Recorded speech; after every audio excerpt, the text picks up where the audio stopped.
देखो कल हम जो है गैल्वेनिक सेल हम लोग पढ़े थे और उसमें हम जो है क्या देखे थे, गैल्वेनिक सेल का स्ट्रक्चर और वो कैसे काम करता है ये हम लोग देखे थे। उसमें हम एक बात रहे थे, लवण सेतु, साल्ट ब्रिज, ठीक है, ध्यान दीजिए, लवण सेतु, लवण सेतु है ना, यानी कि जो है साल्ट ब्रिज।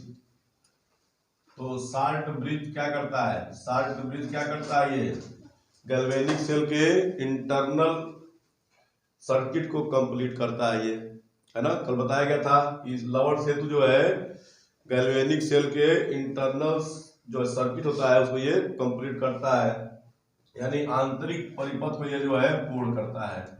और ये होता क्या है, यह होता है हमारे पास जो है यू शेप्ड ग्लास ट्यूब होता है, ये यू शेप्ड ग्लास ट्यूब होता है।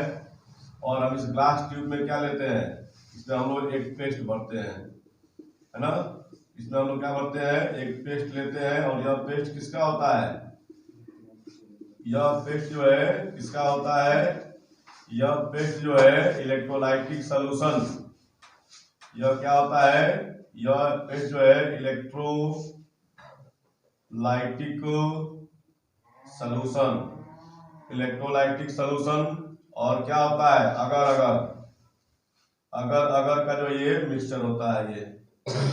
तो जो यहाँ पे हम लोग इलेक्ट्रोलाइट लेते हैं सॉल्यूशन बनाने के लिए, वो आपका KCl हो सकता है, KNO3 हो सकता है, NaCl हो सकता है और NaNO3 हो सकता है, ठीक है। इनमें से हम जो है किसी भी जो है इलेक्ट्रोलाइट को वाटर में मिक्स करके जो है हम लोग सॉल्यूशन बना सकते हैं। लेकिन जो है मैक्सिमम जो बनता है सॉल्यूशन साल्ट ब्रिज के लिए किसे बनता है, KCl में बनता है। मैक्सिमम जो है जब भी हम लोग यूज करते हैं तो KCl को यूज करते हैं। तो क्या रीजन है कि साल्ट ब्रिज में जो हम लोग KCl का हम लोग यूज करते हैं, क्या रीजन है, क्यों हम इसी को यूज करते हैं मैक्सिमम। अगर यह ना हो तब हम इनको यूज कर सकते हैं। अगर आपके पास अगर ये अवेलेबल तो आप इसी को यूज करेंगे, अगर ये ना मिले तब आप इनको यूज कर सकते हैं। तो क्या रीजन है कि हम जो है इसके अंदर जो भरे हैं सोल्यूशन उसमें क्या है, KCl का सोल्यूशन है, ये क्या रीजन है। तो रीजन ये है, देखिए KCl के अंदर क्या क्या है, KCl को जैसे हम लोग वाटर में डिजॉल्व करेंगे तो बनेगा K कैटायन और Cl एनायन बनेगा, बन जाएगा।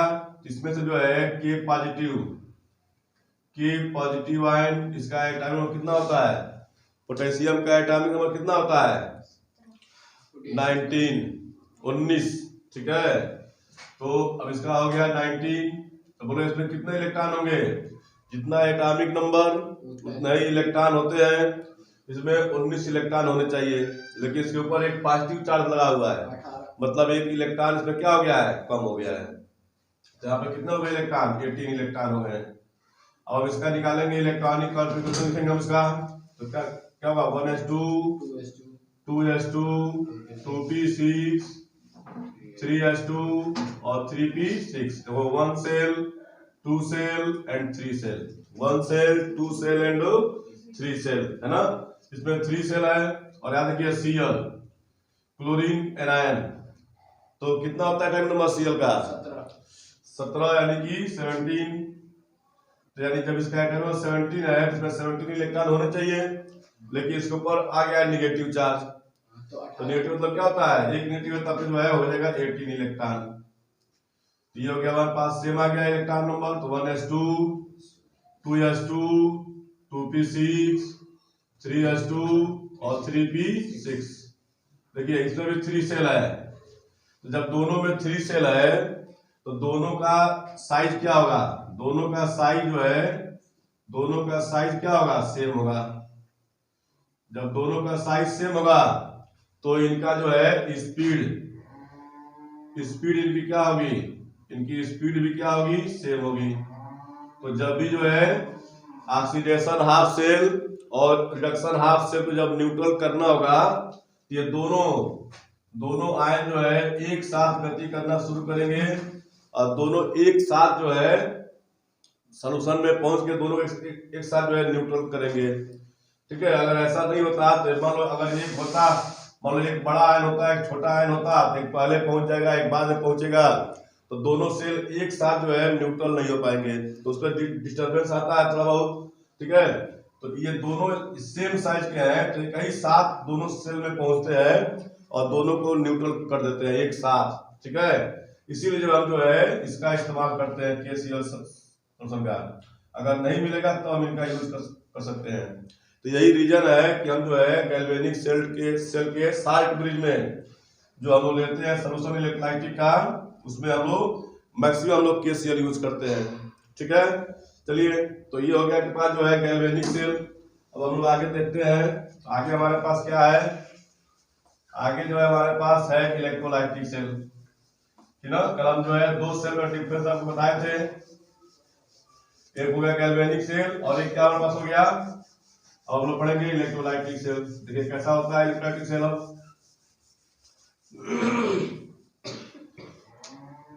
इलेक्ट्रोलाइटिक सेल जी, ये आपको पहले पढ़ाया जा चुका है, आपके थोड़ा दिमाग में होगा कहीं ना कहीं। ये इलेक्ट्रोलाइटिक सेल विद्युत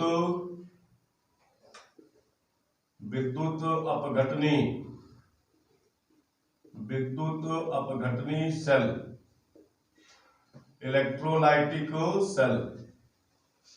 अब ये इसके बारे में कल हम बताए थे क्या होता है ये, इसमें हम जो है इलेक्ट्रिकल एनर्जी को केमिकल एनर्जी में चेंज करते हैं, कल बताया गया था। ठीक है, यानी इसमें हम जो है इलेक्ट्रिक चार्ज प्रोवाइड करते हैं और क्या होता है इसमें रिएक्शन होता है कि नहीं है। तो कैसे होता है देखिए, ये हमारे पास जो है एक कंटेनर हमारे पास यहाँ पे देखिए है, ये हम लोग यहाँ पे कंटेनर लेंगे, ठीक है, और हम इसमें जो है इलेक्ट्रोलाइटिक सॉल्यूशन ले लेंगे। क्या ले लेंगे इसके अंदर, इसमें हम लोग ले लेंगे इलेक्ट्रोलाइटिक सॉल्यूशन। अब यहाँ पे कोई बाउंडेशन नहीं है कि आपको KCl लेना है, KNO3 लेना है, क्या लेना है। इसमें आप कोई भी इलेक्ट्रोलाइट आप ले सकते हैं, वीक हो स्ट्रांग हो, जो आपको इच्छा करे आप इसमें जो आप इलेक्ट्रोलाइट इसमें मिक्स कर सकते हैं सॉल्यूशन लेकर। ठीक है, तो ये हो गया इलेक्ट्रोलाइटिक सॉल्यूशन। जब ये आपका सॉल्यूशन है वो भी इलेक्ट्रोलाइट का सॉल्यूशन है, इसके अंदर क्या होंगे, बहुत सारे पॉजिटिव निगेटिव होंगे। तो मान लीजिए A पॉजिटिव आयन होगा इसके अंदर, मान लीजिए B निगेटिव आयन होगा, मान लीजिए A पॉजिटिव आयन होगा, है ना, B निगेटिव आयन होगा, A पॉजिटिव आयन होगा, फिर आपका B निगेटिव आयन होगा, बहुत सारे आपके होंगे, A पॉजिटिव B निगेटिव, ऐसे बहुत सारे होंगे आपके, नहीं होंगे, बहुत सारे होंगे इसके अंदर। और हम जो है इसमें लगा देंगे इलेक्ट्रोड, एक वायर के थ्रू हम जो है हम इसमें लगा देंगे इलेक्ट्रोड, प्लेट लगा देंगे इलेक्ट्रोड का, ये आपका प्लेट आपके जो है लग गया। ठीक है, इसको हम लोग ऐड करते हैं पॉजिटिव टर्मिनल से, तो ये आपका हो गया पॉजिटिव। इसको हम जो है जोड़ देते हैं कहाँ पे, निगेटिव टर्मिनल के। ठीक है, जब ऐसा है निगेटिव, यानी हम इन दोनों का बैटरी में जाकर जोड़ दिए, किसी इलेक्ट्रिक बेस में जाकर जोड़ दिए, इसको जोड़ दिया है पॉजिटिव टर्मिनल बैटरी के, इसको जोड़ दिया नेगेटिव टर्मिनल से। यह क्या हो गया, प्लेट पॉजिटिव हो गया, यह क्या हो गया, नेगेटिव हो गया। तो इसको हम बोलते हैं इलेक्ट्रोलाइटिक सेल। ये पूरा सिस्टम क्या हो गया, ये आपका हो गया इलेक्ट्रोलाइटिक सेल। ये थोड़ा इजी है, ये इलेक्ट्रोलाइटिक सेल ये थोड़ा इजी है ये। ठीक है, गैल्वेनिक सेल के कंपेयर में थोड़ा ये आपका इजी है ये। अब इसमें होता है क्या है कि जैसे हम लोग करंट फ्लो करेंगे, तो हम बताए थे कि इसमें हम लोग इलेक्ट्रिक चार्ज प्रोवाइड करते हैं और इसमें रिएक्शन होता है। तो देखिए आपके सामने आ गया फिर ये, तो यानी ये हम जो है इलेक्ट्रोड लगाए हैं, इनके थ्रू हम जो है सोल्यूशन में इलेक्ट्रिक चार्ज हम लोग इंजेक्ट करेंगे। तो जैसे इलेक्ट्रिक इसके अंदर आएगा तो क्या होगा, ये जो प्लेट है ये अपोजिट आयन को अट्रैक्ट करेंगे। तो मान लीजिए पॉजिटिव वाले हैं तो ये निगेटिव आयन को अपनी तरफ ये अट्रैक्ट करेंगे, निगेटिव आयन यानी कि एनायन इनकी तरफ आएंगे तो क्या होगा बताइए, यानी निगेटिव आयन जैसे जो है पहुंचेंगे, निगेटिव आयन जैसे पहुंचेंगे पॉजिटिव प्लेट पर, तो ये क्या करेंगे, ये खुद निगेटिवली चार्ज है, ये इनके ऊपर एक्स्ट्रा इलेक्ट्रॉन है, ये अपना जो एक्स्ट्रा इलेक्ट्रॉन है वो पॉजिटिव प्लेट को जो है दे देंगे और ये अपने आप को न्यूट्रल कर लेंगे। ठीक है। तो ये कौन सा प्रोसेस है, इलेक्ट्रॉन लूज होना कौन सा प्रोसेस है, ऑक्सीडेशन। यहाँ पे क्या हो रहा है, यहाँ पे हो रहा है ऑक्सीडेशन, ठीक है। यानी इस प्लेट पर जो पॉजिटिव प्लेट है इस पे क्या हो रहा है, इस पे हो रहा है ऑक्सीडेशन। कल बताया गया था कि जिस प्लेट पर होता है अब यहाँ पे जो है अब क्या हो रहा है, मान लीजिए सारे बी निगेटिव आयन कहाँ पे आ गए, पॉजिटिव प्लेट पे आ गए और उनका क्या हो गया, उनका हो गया ऑक्सीडेशन। तो इस प्लेट को हम क्या कहेंगे, एनोड। और जितने पॉजिटिव वाले हैं, जितने पॉजिटिव आयन हैं वो सभी के सभी क्या हो गए आपके इस निगेटिव प्लेट की तरफ आएंगे, ये सब यहाँ पे आएंगे, ठीक है। सारे जो है इस पे आएंगे और क्या होगा, जैसे ये पहुंचेंगे क्या होगा, सारे पॉजिटिव आयन जो है कहाँ जा रहे हैं, निगेटिव प्लेट पे जाएंगे। जैसे पहुंचेंगे निगेटिव प्लेट पे तो वो इलेक्ट्रॉन गेन करके जो है क्या हो गया, अपने आप को न्यूट्रल कर लेंगे। तो यानी यहाँ पे क्या हुआ, इलेक्ट्रॉन गेन हो रहा है। ये कौन सा प्रोसेस है, ये है आपका जो है रिडक्शन प्रोसेस, रिडक्शन प्रोसेस है ये। देखो यहाँ पे तो क्या हो रहा है, यहाँ पे यानी इस प्लेट पे क्या हो रहा है, अब चेंज हो रहा है, ठीक है। यहाँ पे क्या हो रहा है, आपका रिडक्शन हो रहा है। यहाँ पर क्या हो जाएगा, कैथोड हो जाएगा ये। तो ये हो गया हमारे पास कैथोड प्लेट, ये हो गया हमारे पास एनोड प्लेट। तो जिस प्लेट पे होता है ऑक्सीडेशन उसको बोलते हैं हम लोग एनोड प्लेट। तो इस पे ऑक्सीडेशन यानी इसमें एनोड क्या है, पॉजिटिव है, और इसमें क्या है भाई, कैथोड क्या है, पे निगेटिव है। इसके पहले सेल में सेल में क्या था, उसमें एनोड था निगेटिव, कैथोड था पॉजिटिव, जबकि इसमें क्या है, अपोजिट है ये। तो ये अब क्या हो गया, ये क्या हो गया, इलेक्ट्रोलाइटिक सेल। अब इसमें जो है आपको एक लॉ पढ़ना है जो आपके एग्जाम के लिए बहुत ही इंपॉर्टेंट है। डायरेक्ट उसका पूछता है डेफिनेशन या उसमें कोई न्यूमेरिकल जो है पूछ देता है, ठीक है। तो इलेक्ट्रोलाइटिक सेल से रिलेटेड एक लॉ बनाया गया है जिसको हम बोलते हैं फैराडे लॉ। फैराडे लॉ जो है क्या बताता है, फैराडे लॉ जो है बोलता ये है, ठीक है। देखिए हमारे पास क्या है, पहले हम लोग पढ़ेंगे अब फैराडे लॉ, ठीक है।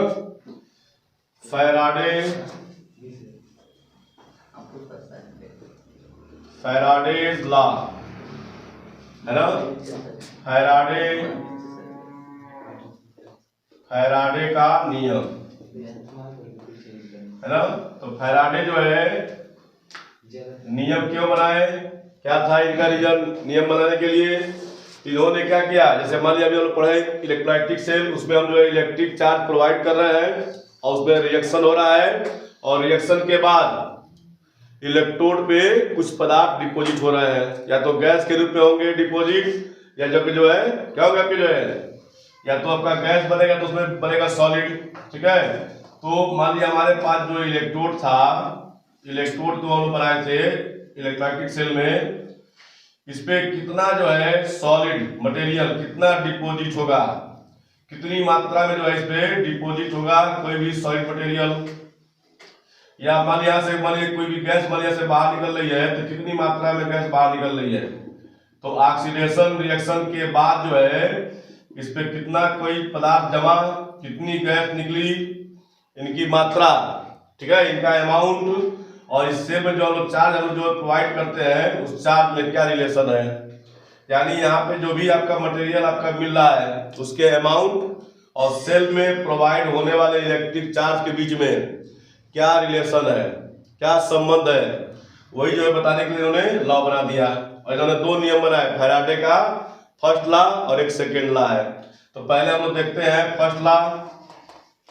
तो फैराडे फर्स्ट लॉ, इनका फर्स्ट लॉ क्या बोलता है, इनका जो है फर्स्ट लॉ क्या बोलता है, ध्यान से सुनिए। इनका फर्स्ट लॉ ये बोलता है कि अगर किसी जो है किसी इलेक्ट्रोलाइटिक सेल में, किसी भी इलेक्ट्रोलाइटिक सेल में इलेक्ट्रोडों पर डिपॉजिट होने वाले, इलेक्ट्रोड पर डिपॉजिट होने वाले पदार्थ की मात्रा उस सेल में प्रोवाइड होने वाले इलेक्ट्रिक चार्ज के डायरेक्टली प्रोपोर्शनल होता है। असल में यानी किसी भी इलेक्ट्रोलाइटिक सेल में इलेक्ट्रोड पर डिपॉजिट होने वाले पदार्थ का जो अमाउंट होता है, जो मात्रा होती है, वो क्या होती है, वो सेल में प्रोवाइड होने वाले इलेक्ट्रिक चार्ज के डायरेक्टली प्रोपोर्शनल होती है। तो यहाँ पे क्या मिला आपको रिलेशन कि अमाउंट ऑफ सब्सटेंस पदार्थ की मात्रा क्या होता है, directly proportional to electric charge, directly proportional to electric charge. तो जैसे हम ये प्रोपोर्शनल का साइन हटा के इक्वल टू लगाएंगे तो यहाँ पे आएगा एक कांस्टेंट जेड। तो कितना हो गया, W equal to z into q, W equal to z into q. अब यहाँ पे जेड क्या है भाई, जेड को हम लोग बोलते हैं इलेक्ट्रोकेमिकल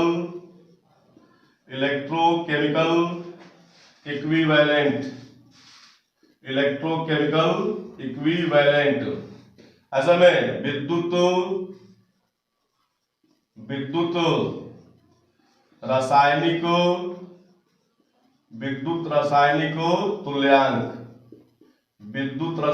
तुल्यांक हम इसको बोलते हैं।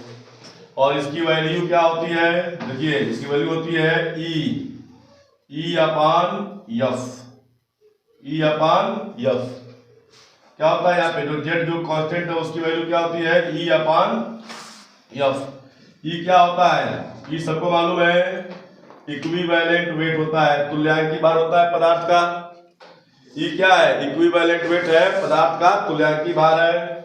और एफ क्या है, एफ जो है फैराडे चार्ज है, ये क्या ये जो है फैराडे चार्ज है। ये फैराडे चार्ज क्या होता है बताइए, पढ़ाई क्या था इसके पहले भी ये है ना। फैराडे चार्ज क्या होता है, फैराडे चार्ज का मतलब होता है चार्ज ऑफ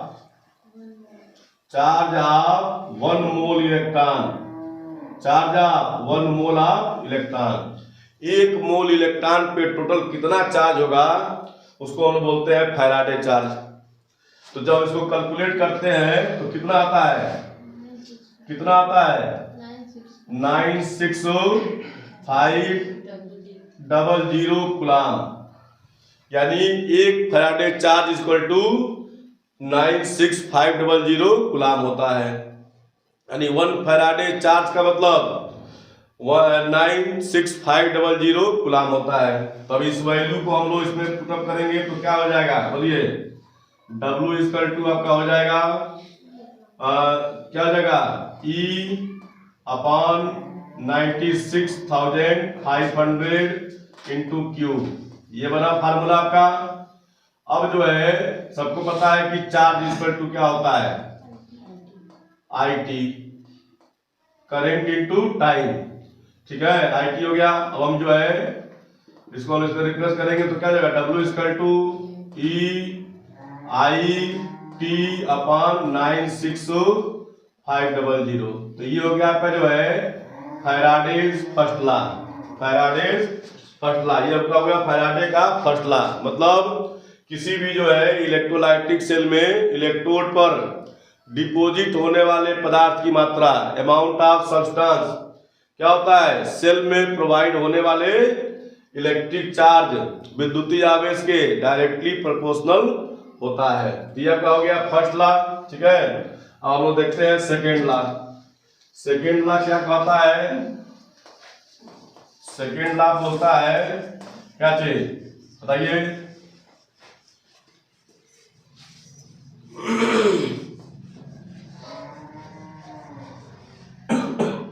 देखिए सेकेंड लॉ, सेकेंड लॉ क्या बोलता है कि यहाँ पे बोल रहा है कि हम जो है दो या दो से अधिक इलेक्ट्रोलाइट लेंगे, उनको वाटर में जो है मिक्स करेंगे और बनाएंगे सॉल्यूशन।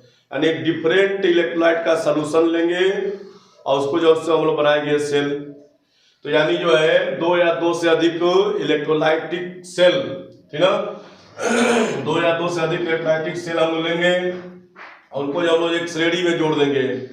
अच्छा, जैसे मान लिया हमारे पास यहाँ पे क्या है, यहाँ पे मान लिया हमारे पास एक हो गया इलेक्ट्रोलाइटिक सेल, ये दूसरा हो गया इलेक्ट्रोलाइटिक सेल, और यहाँ पे आपका हो गया तीसरा इलेक्ट्रोलाइटिक सेल। ऐसे आप चाहे जितना चाहे उतना जोड़ देंगे, ठीक है। मान लिया हमारे पास इस वाले पार्ट में क्या है, इलेक्ट्रोलाइटिक सेल जो है सॉल्यूशन ए है, सॉल्यूशन ए है। इस वाले सेल में क्या है आपका जो है सॉल्यूशन मान लिया बी है, और यहाँ पे क्या है सॉल्यूशन सी है। और हम इन तीनों का क्या करेंगे, हम लोग जोड़ देंगे एक सीरीज में, हम इनको जोड़ेंगे इनको हम जो है एक ही श्रेणी में जो है ऐड कर देंगे इनको हम लोग। ये देखिए आपके जो है ये तीनों को एक से एक में जो है जोड़ दिया गया एक श्रेणी में, ठीक है, इनको जोड़ दिया गया। और जो है क्या बताया गया कि जैसे ही हम जो है दो या दो से अधिक सेलों को हम जो है आपस में हम जो है जोड़ते हैं, श्रेणी क्रम में जोड़ देते हैं, तो श्रेणी क्रम में जोड़ने के बाद से क्या होता है, श्रेणी क्रम में जोड़ने के बाद से जो है क्या होता है, अगर इसमें सेम करंट फ्लो कर रहा है, अगर इन सेल में सेम करंट फ्लो करेगा तो इनके इलेक्ट्रोडों पर जो है डिपॉजिट होने वाले पदार्थों के ग्राम तुल्यांक, ग्राम इक्विवेलेंट सेम होंगे, समान मात्रा में ग्राम तुल्यांक जो है इसमें डिपॉजिट होंगे।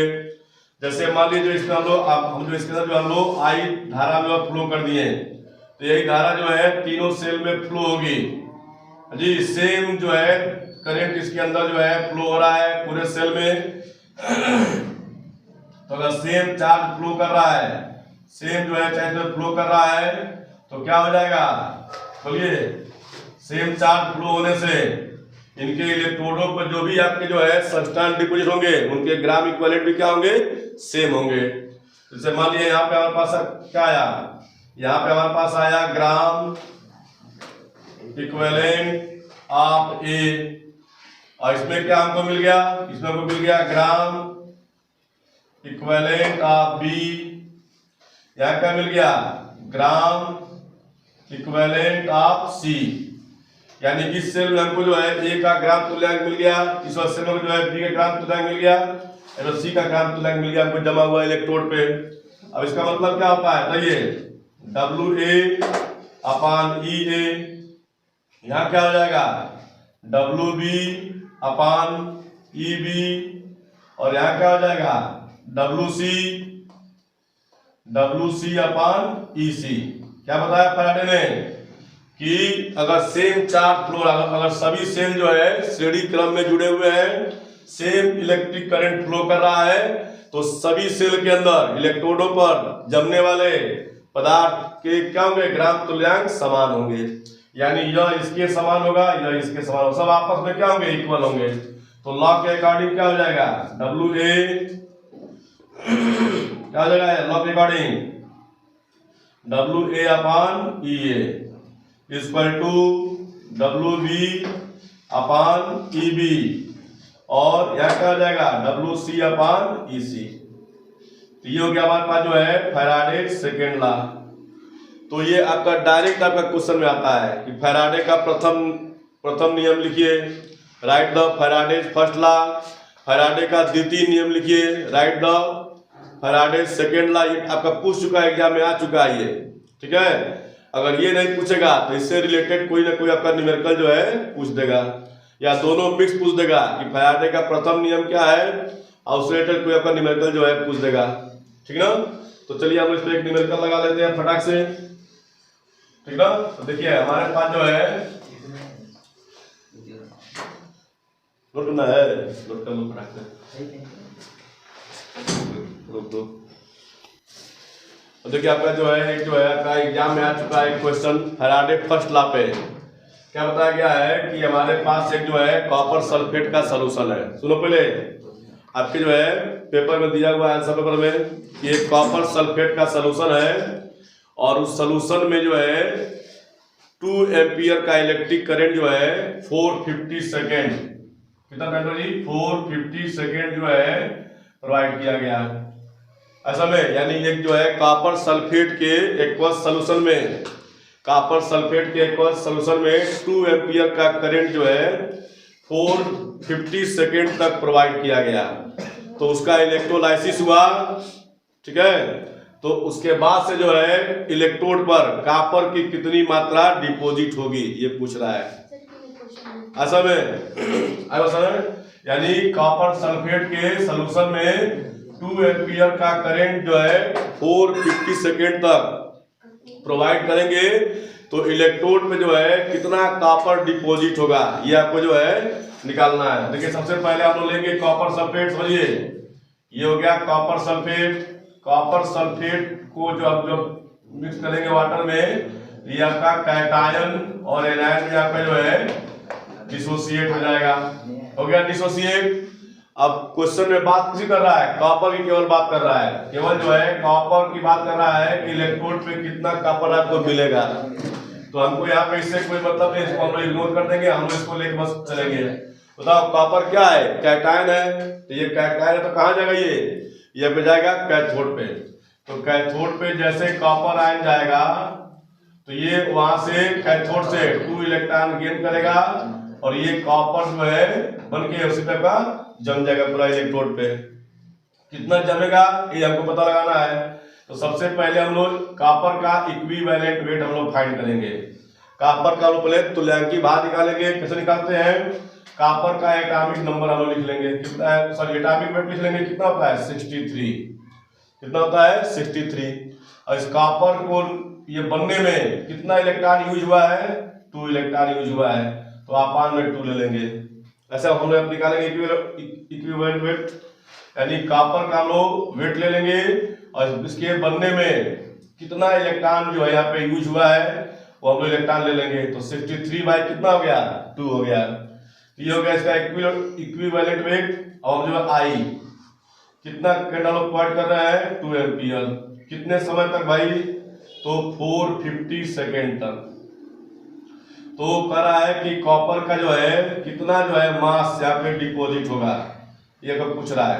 तो WCU इसका टू क्या हो जाएगा, ECU इंटू आई इंटू टी अपॉन 96500।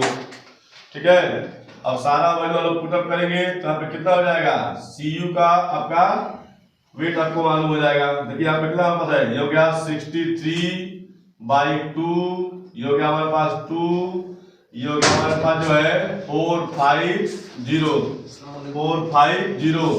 ठीक है, अपॉन क्या हुआ जो है 96500। यहाँ क्या हमारे पास हो गया, चुप रहिए, यहाँ देखिए हमारे पास जो है ये 2 से 2 क्या हमारे पास गया, कैसे हो गया, अब यहाँ पास कितना हो गया 63, इसे कैसे हो गया, ये हो गया 45, ये हो गया 965। अब इसको जो है डिवाइड कर देंगे, ठीक है, और आपका ग्राम में आपका आंसर आ जाएगा।